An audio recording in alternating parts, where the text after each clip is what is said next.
بسم اللہ الرحمن الرحیم۔ فجر کی نماز کے بعد یہ تسبیح پڑھو۔ یہ وہ تسبیح ہے جو نبی پاک صلی اللہ علیہ وآلہ وسلم فجر کی نماز کے بعد پڑھتے تھے۔ اس تسبیح میں دنیا و آخرت کے قیمتی خزانے چھپے ہیں، صرف نصیب والے ہی یہ تسبیح پڑھ سکیں گے۔ محترم ناظرین، فجر کا وہ وقت روحانی وقت ہوتا ہے جو نہ صرف دن کی ابتدا کرتا ہے بلکہ انسان کی روح، دل اور دھڑکن کو بھی نئی روشنی عطا کرتا ہے۔ یہ وہ مقدس گھڑی ہے جس میں زمین پر سکون چھایا ہوتا ہے، ہوائیں گواہی دیتی ہیں، فرشتے حاضر ہوتے ہیں اور اللہ تعالیٰ کے دربار سے رحمتوں، برکتوں اور مغفرتوں کا نزول ہوتا ہے۔ فجر کے وقت ایک خاص روحانی کشش اور نورانیت ہوتی ہے جس کی گواہی ہمیں قرآن و حدیث کی روشنی میں بار بار ملتی ہے۔ قرآن مجید میں اللہ تعالیٰ فرماتا ہے، فجر کے وقت قرآن پڑھنا ایسا ہے کہ اس پر فرشتے گواہ ہوتے ہیں۔ اس آیت مبارکہ سے واضح ہوتا ہے کہ فجر کا وہ وقت اللہ کے قریب ہونے کا خاص موقع ہے اور اس وقت قرآن کی تلاوت، ذکر، اذکار اور تسبیح اللہ کے ہاں خاص قبولیت رکھتی ہے۔ یہی وجہ ہے کہ نبی کریم صلی اللہ علیہ وآلہ وسلم نے اس وقت کو غفلت میں گزارنے سے منع فرمایا اور اسے نجات اور کامیابی کا زینہ قرار دیا۔ ہمارا آج کا وظیفہ بھی نماز فجر کے بعد ایک ایسی تسبیح پڑھنے کا عمل ہے جو نبی پاک صلی اللہ علیہ وآلہ وسلم بھی فجر کے بعد پڑھا کرتے تھے، اور اس تسبیح میں دنیا و آخرت کے خزانے چھپے ہیں۔ خوش قسمت اور خوش نصیب لوگ یہ تسبیح پڑھ پاتے ہیں۔ اس تسبیح کو پڑھنے والے کو عزت، دولت، صحت، کامیابی سب کچھ ملتا ہے۔ تو اس تسبیح کے بارے میں جاننے کے لیے گزارش ہے کہ ویڈیو کو آخر تک لازمی دیکھیے گا۔ ناظرین، فجر کا وہ وقت بہت ہی بابرکت وقت ہوتا ہے۔ یہ وہ لمحے ہوتے ہیں جن میں اللہ تعالیٰ کی خاص رحمتیں نازل ہوتی ہیں۔ جب ایک بندہ نیند و آرام کو چھوڑ کر اللہ کے سامنے جھکتا ہے تو آسمانوں سے رحمت کے دروازے کھل جاتے ہیں۔ فجر کے نماز کے صرف ایک عبادت نہیں بلکہ یہ بندے کی زندگی میں نئی روشنی، نئی امید اور ایک نئی برکت کا آغاز ہوتا ہے۔ نبی کریم صلی اللہ علیہ وآلہ وسلم نے فرمایا کہ تمہارے لیے صبح کے وقت میں برکت رکھی گئی ہے۔ جس نے دن کی شروعات اللہ کے ذکر سے کی، وہ دن اس کے لیے آسان کر دیا جاتا ہے، مشکلات اس سے دور ہو جاتی ہیں اور اس کا رزق اللہ کے حکم سے بڑھا دیا جاتا ہے۔ تو فجر کا وقت وہ وقت ہے جب فرشتے بندوں کے لیے دعائیں کرتے ہیں، اور وہ بندے جو فجر کے بعد یہ تسبیح پڑھتے ہیں ان کے لیے اللہ تعالیٰ رزق کے دروازے کھول دیتا ہے۔ تو جس گھر میں فجر کے وقت ذکر و اذکار، قرآن کریم کی تلاوت اور تسبیحات کے وظائف کیے جاتے ہیں، اس گھر سے نحوستیں، پریشانیاں، فکر و فقہ، بے برکتی، بے سکونی، بیماری، دل کا اندھیرا اور رزق کی تنگی سب کچھ دور ہو جاتا ہے۔ ناظرین، اللہ تعالیٰ نے قرآن مجید میں بار بار اپنے ذکر کی تاکید فرمائی، اور ذکر کی سب سے بابرکت گھڑیاں وہ ہوتی ہیں جب دل صاف ہو، ذہن پرسکون اور ماحول خاموش ہو۔ نماز فجر کا وقت انہی خاص لمحات میں سے ایک ہے۔ فجر کا وقت روحانی سکون، قلبی روشنی اور برکتوں کے نزول کا وقت ہے۔ یہ وہ گھڑی ہے جب فرشتے انسان کے اعمال کا اندراج کرتے ہیں اور اللہ تعالیٰ کے قریب کے دروازے کھلے ہوتے ہیں، اور اللہ تعالیٰ کا ارشاد ہے کہ ترجمہ اور اس کی تسبیح کرو صبح و شام۔ یہ آیت ہمیں بتاتی ہے کہ صبح کے وقت بالخصوص فجر کی نماز کے بعد اللہ تعالیٰ کی یاد اور اس کا ذکر کرنا مومن کی زندگی کا حصہ ہونا چاہیے۔ حضرت انس بن مالک رضی اللہ تعالیٰ عنہ سے روایت ہے کہ رسول اللہ صلی اللہ علیہ وآلہ وسلم نے فرمایا، جو شخص فجر کی نماز باجماعت پڑھ کر اپنے مصلی پر بیٹھا اللہ کا ذکر کرتا رہے یہاں تک کہ سورج نکل آئے، پھر 2 رکعت نماز پڑھی، سے ایک مکمل حج اور عمرے کا ثواب ملتا ہے۔ یہ حدیث بتاتی ہے کہ فجر کے وقت بعد ذکر دعا میں مشغول رہنے والے کو کس قدر عظیم اجر عطا کیا جاتا ہے۔ فجر کے بعد ذکر اذکار سے دل کا سکون اور ذہنی اطمینان حاصل ہوتا ہے، دن بھر کے لیے برکت اور کامیابی کا رستہ کھلتا ہے، مصیبتوں اور پریشانیوں سے حفاظت ہوتی ہے، شیطان کے وسوسوں سے بچا جاتا ہے۔ اور صحابہ کرام رضی اللہ تعالیٰ عنہ کا معمول تھا کہ فجر کی نماز کے بعد مسجد میں بیٹھے اللہ کا ذکر کرتے، قرآن کی تلاوت کرتے اور دعائیں مانگتے۔ وہ جانتے تھے یہ وقت قبولیت کا وقت ہے اور رحمتیں زمین پر برس رہی ہوتی ہیں۔ ناظرین، نماز اسلام کا سنون اور بندے کا رب سے رابطہ ہے۔ یہ ایمان کی علامت اور دلوں کا سکون اور روح کی غذا ہے۔ دن میں 5 مرتبہ نماز پڑھنا اللہ تعالیٰ کا حکم اور محبوب رسول اللہ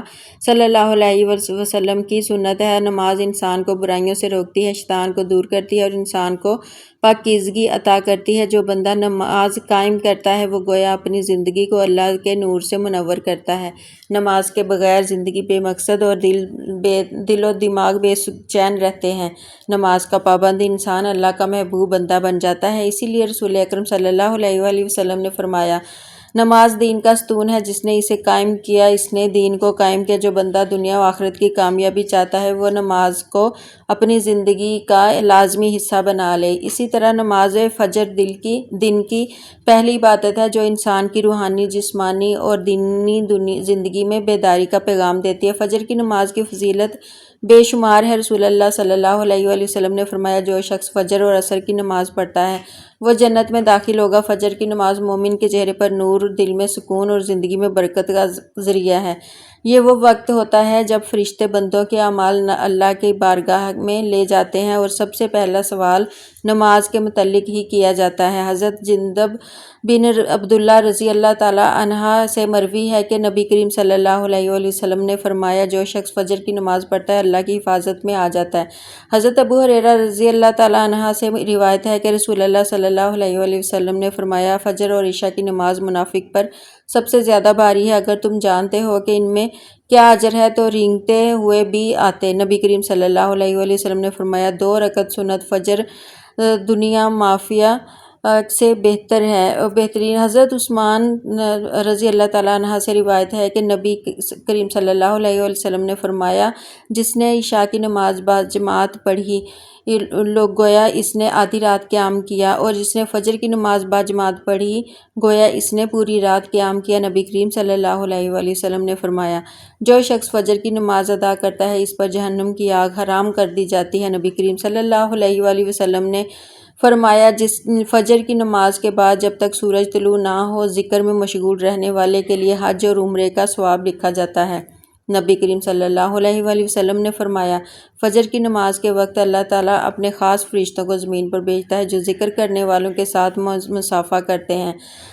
حضرت ابو موسیٰ اشعری رضی اللہ تعالیٰ عنہ سے روایت ہے کہ نبی کریم صلی اللہ علیہ وآلہ وسلم نے فرمایا، جو شخص صبح شام اللہ کا ذکر کرتا ہے اللہ تعالیٰ اس کے لیے جنت میں ایک باغ لگا دیتا ہے۔ نبی کریم صلی اللہ علیہ وآلہ وسلم نے فرمایا، فجر کے وقت رزق تقسیم ہوتا ہے، جو سویا رہتا ہے وہ اپنے نصیب سے محروم رہتا ہے۔ حضرت علی رضی اللہ تعالیٰ عنہ فرماتے ہیں، میں نے رسول اللہ صلی اللہ علیہ وآلہ وسلم سے سنا ہے، فجر کی نماز انسان کو سستی، غفلت اور نفس کے دھوکے سے نکال کر اللہ کے قریب کر دیتی ہے۔ یہ وقت دعا کے قبول ہونے کا ہے، رزق میں کشادگی کا سبب ہے۔ جو شخص فجر کی نماز کو اہمیت دیتا ہے اس کے دن کا آغاز رحمت اور روشنی سے ہوتا ہے۔ تو نماز فجر بعد کہ آپ نے جس تسبیح کا ورد کرنا ہے یہ ایک ایسا روحانی خزانہ ہے جو دنیا و آخرت کی ہر نعمت کا دروازہ کھول دیتی ہے۔ ناظرین، غزوہ بدر اسلام کی تاریخ کا پہلا اور فیصلہ کن معرکہ تھا جو 17 رمضان المبارک 2 ہجری کو میدان بدر میں پیش آیا۔ اس معرکے میں اللہ تعالیٰ نے مسلمانوں کو اپنی غیبی مدد سے فتح عطا فرمائی، اور سب سے اہم لمحہ وہ تھا جب فجر کے وقت اللہ تعالیٰ نے فرشتے نازل فرمائے جنہوں نے مسلمانوں کے ساتھ مل کر جنگ لڑی۔ یہ واقعہ قرآن کریم میں بھی بیان ہوا ہے اور احادیث مبارکہ بھی اس کی تفصیلات موجود ہیں۔ جب رسول اللہ صلی اللہ علیہ وآلہ وسلم نے مدینہ منورہ میں اسلامی ریاست قائم کی تو قریش مکہ کو یہ برداشت نہ ہوا، انہوں نے مسلمانوں پر حملے کی تیاری شروع کر دی۔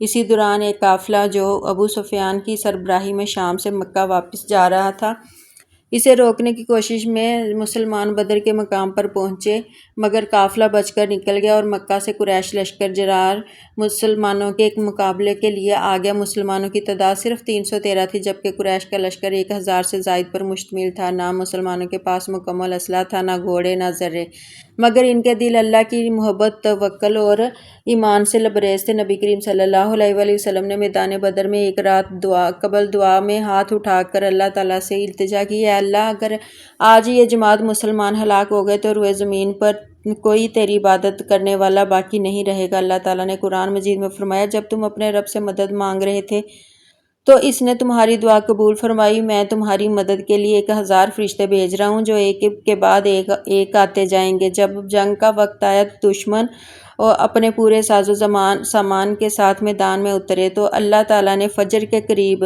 فرشتے نازل فرمائے۔ حضرت عبداللہ بن عباس رضی اللہ تعالیٰ عنہ فرماتے ہیں، نبی کریم صلی اللہ علیہ وآلہ وسلم نے فرمایا، جبرائیل علیہ السلام میرے پاس آئے اور کہا، اللہ تعالیٰ نے تمہاری مدد کے لیے آسمان سے فرشتے اتار دیے ہیں اور وہ اس وقت صفیں باندھ کر جنگ کے لیے تیار ہیں۔ صحابہ کرام رضی اللہ تعالیٰ عنہ نے کئی بار ایسے مناظر دیکھے جہاں ایک سفید لباس میں ملبوس سوار آسمانی رفتار سے کفار پر حملہ ہوتا۔ کئی کفار بعد میں کہتے تھے کہ ہم نے ایسی مخلوق دیکھی جو انسان نہ تھی۔ بعض کفار کے جسم پر ایسے زخم آئے جن کا وار کسی انسان نے نہیں کیا۔ حضرت رفاع بن رافع رضی اللہ تعالیٰ عنہ فرماتے ہیں، ہم نے جنگ میں دیکھا کہ دشمن کے سروں پر تلواریں چل رہی تھیں، حالانکہ وہاں کوئی انسان نہ تھا۔ ہم نے سمجھا کہ یہ اللہ تعالیٰ کی طرف سے فرشتے ہیں۔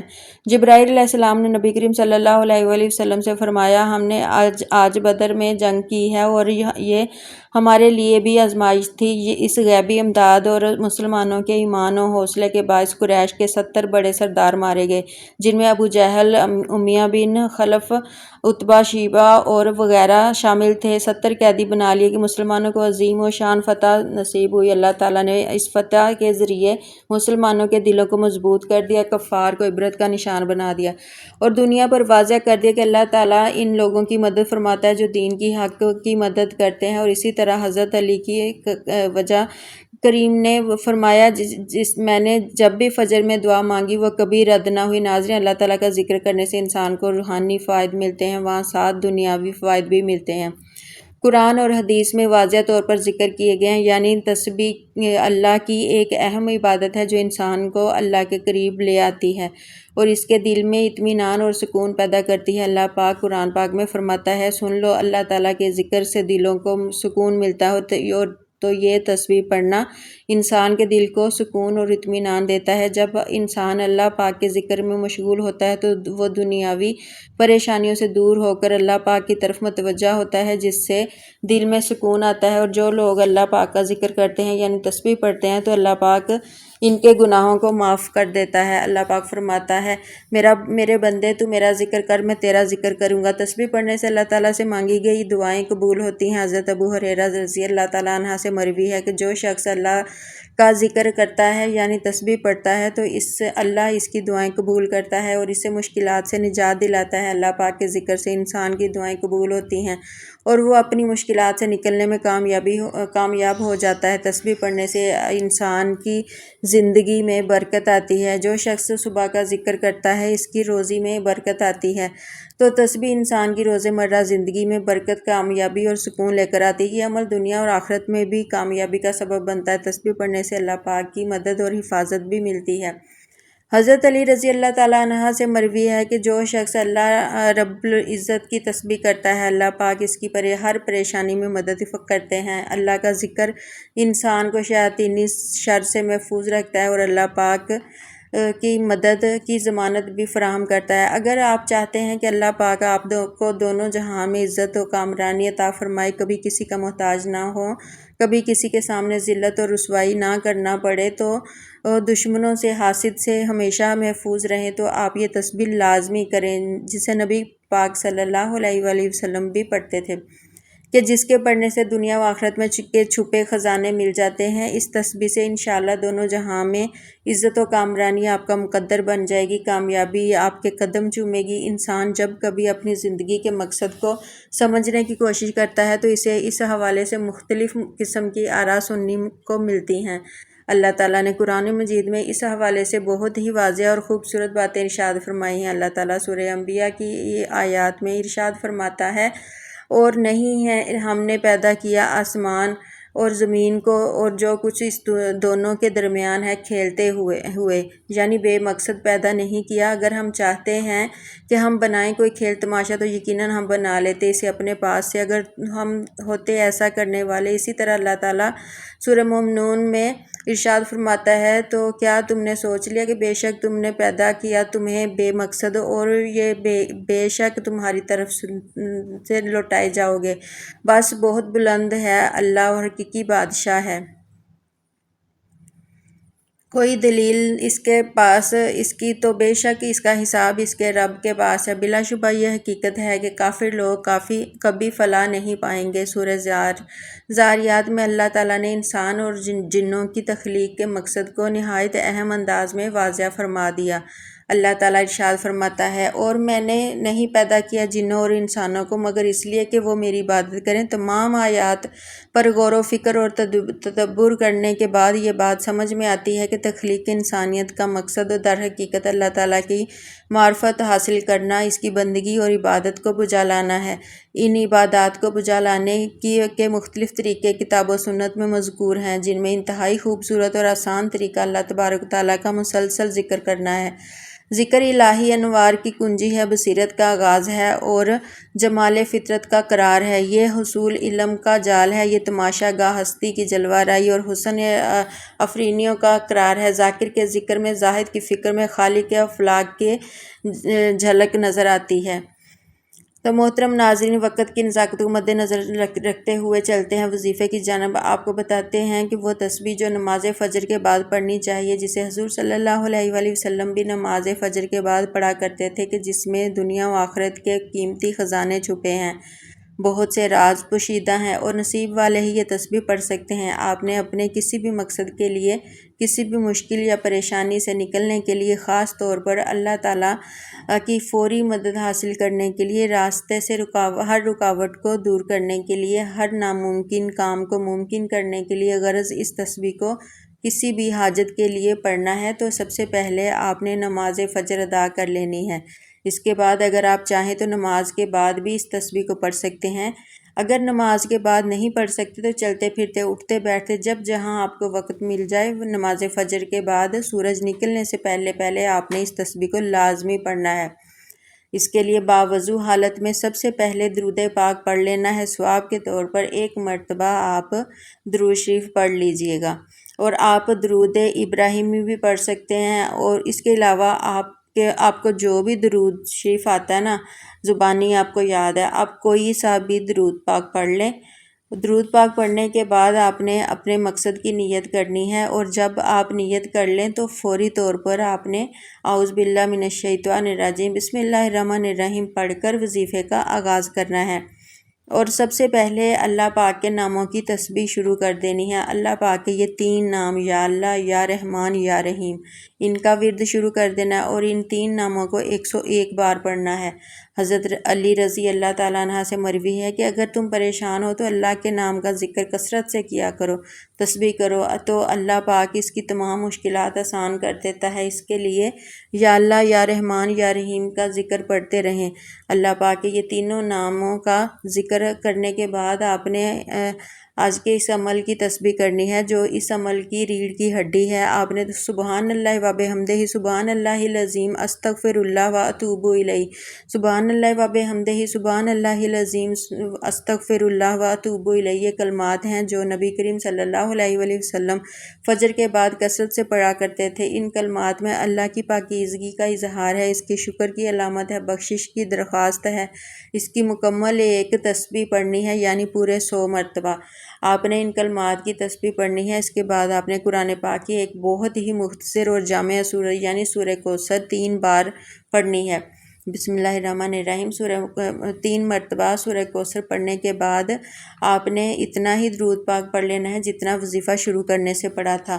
یہ عمل بہت ہی کمال کا عمل ہے، بہت ہی مجرب وظیفہ ہے۔ آپ نے اس کو نماز فجر کے بعد لازمی پڑھنا ہے۔ اس تسبیح کو پڑھنے کا معمول بنا لیں۔ اس تسبیح میں دنیا و آخرت کے راز پوشیدہ ہیں، فیصلہ آپ کے حق میں ہوں گے، جیسا آپ چاہیں گے ویسا ہی ہوگا۔ اللہ تعالیٰ آپ کی خواہشات پر کن کا حکم فرما دے گا، آپ کی ہر جائز مراد پوری کرے گا۔ ناظرین محترم، یہ چھوٹی چھوٹی تسبیحات ہیں، ان پر خود بھی عمل کریں، اپنے گھر والوں کو، دوستوں، احباب کو بھی ان کے متعلق بتائیں۔ آپ ان کو پڑھنے سے دنیا و آخرت کا فائدہ حاصل ہو جائے گا، اور جو فوائد آپ کو ہوں گے انشاءاللہ آپ خود بھی اپنی نظروں سے دیکھیں گے، اور دنیا بھی دیکھ کر حیران رہ جائے گی، اور اللہ تعالیٰ آپ کو آخرت میں اتنا اجر دیں گے جو بیان کرنے سے باہر ہے۔ اللہ تعالی ہم سب کو نیک اور اچھے کام کرنے کی توفیق عطا فرمائے، آمین۔ دعا ہے کہ اللہ تعالی میرا سنانا اور آپ کا سننا اپنی پاک بارگاہ الہی میں قبول و منظور فرمائے، آمین۔